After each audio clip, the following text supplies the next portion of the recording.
So Charles Darwin's family, after he had the voyage of the Beagle, and he has collected all this data, then he marries this woman, so then he doesn't have to work. So then he has time to spend all these years on developing the origin of the species. Right. I mean, we're in the 19th century again. Right, 1850s or thereabouts, Yeah. right? Yeah. Yeah, exactly. Well, 59 was the publication date. Right. The other interesting factoid behind Charles Darwin and his origin of species is that his grandfather had also been a naturalist and had speculated about evolution. Yeah. And it was really Darwin, I think, was just kind of furthering his grandfather's thesis. You'll see all that. And of course, he didn't know about DNA and genes, but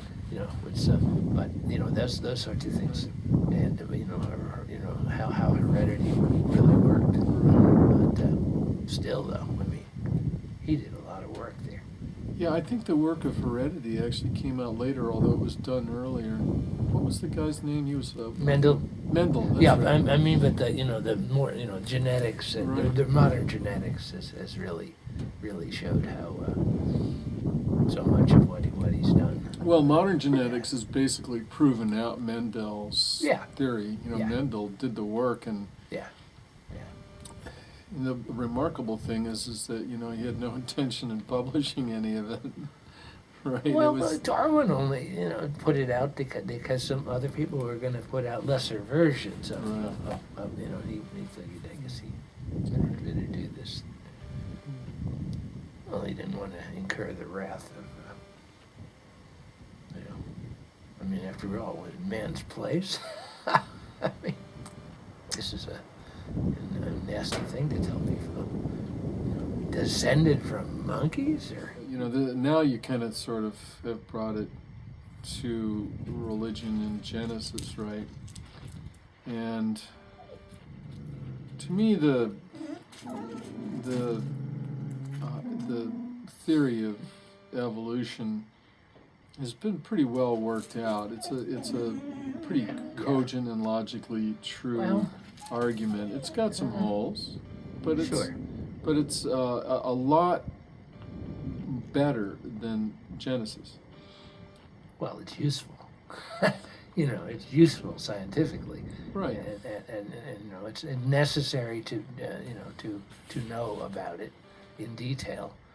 To be a biologist, or all the different varieties of biologists, you have to know that. Right. And that's it's a framework. It's not saying it's the final word. Right. But, unless you're part of the group that wants to say they're the final word. Well, but science isn't about the final word. No. Right? No. Right. No. Religion's about the final word, but science is about constantly honing that theory. Yeah. So this actually brings up a story. While I was working doing archaeology on an engineering project for these surveillance towers along the border, a Boeing engineer, we would basically stand around for vast amounts of time waiting for work to happen. And then finally, work would happen like 2 hours, and we'd be standing there for 10 hours waiting for a machine to show up or get repaired or something like that, right? Or waiting for the civil engineer to do his tests, that kind of stuff. The surveyors, we're all constantly waiting. Yeah. So there's like 20 people watching 2 people work is how these engineering projects work. Mm-hmm. So I was among the 20 watching, because my work was just to watch. My work was not working. It was just observing. Yeah. Well. And so anyway, the engineer who was in charge of that particular tower, where one of these towers that I was monitoring, he came up to me one day, when we were waiting for work to happen, and he said, "Jeff, do you have a faith?" Oh God. And I looked at him and I said, "You're a Boeing engineer and you're risking your job to ask me if I have a faith?" Because sure. that is just so totally inappropriate on the job. Right. Yeah, exactly. He said, sure. We have nothing else better to do here. And I said, okay, well, as an anthropologist, I study religion, particularly religious experiences. So to me, as an anthropologist, I cannot say that one religion is better than another. To me, religion is just simply one of the ways in which humans express themselves, and every human society has invented a religion.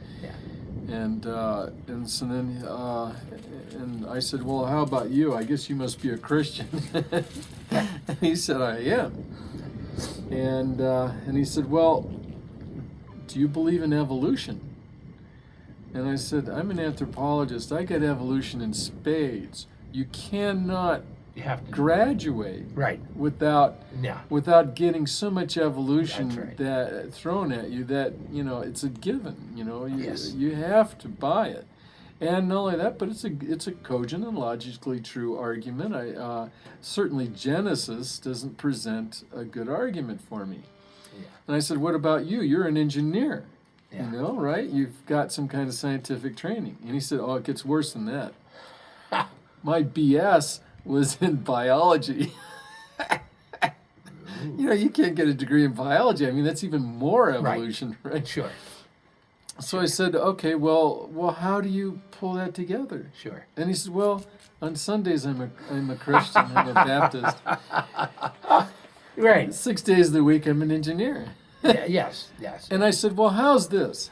Instead of having a polarized existence, schizophrenic existence, how about if you go, well, science is how God created the universe. And he looked back. Yeah, sure, why not? Yeah, sure. It's all about the how. It's not about why. That's the difference. You got it. Religion's about the why. Yeah. And science is about the how. Yeah, but the why questions are unanswerable. Right. Or it comes up with an answer that's people don't consider unassailable, unfortunately. Right. You can't prove any of that. No. But you can become a mystic and see it. Yeah. But otherwise, most people aren't becoming mystics and seeing it. I mean, I don't know how. I mean, how could you? Well, of course, we can believe contradictory things, and a lot of people do. Well, I think religion is about that. For instance, this guy who's a Baptist, fundamentalist Southern Baptist, who's also an engineer.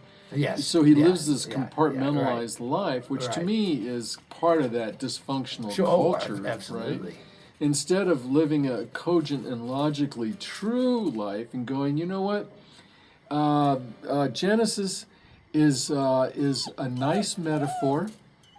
It was invented by a bunch of Bedouin sheep herders thousands of years ago, who borrowed most of it, by the way, from Babylonians and other cultures to begin with. So let's not take Genesis too literally.